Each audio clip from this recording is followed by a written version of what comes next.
You know, that is what I told you, that these fingers aren't of the same height. That is so good. I also have to accept that. He began ministry a long time ago before I began. At that time, I didn't know that I would be a pastor, in fact. But if at this time he can come up with a document that he is not a pastor.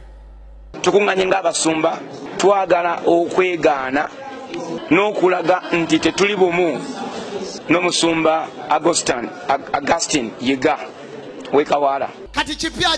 So what new thing are you bringing up? You already said all true that we are not pastors. Tetuli bumu n'omusumba Augustine Yiga wekawala. Tetuli bumu. Tetuli bumu. Tetuli bumu. Tetuli bumu. Tetuli bumu. I never came one morning and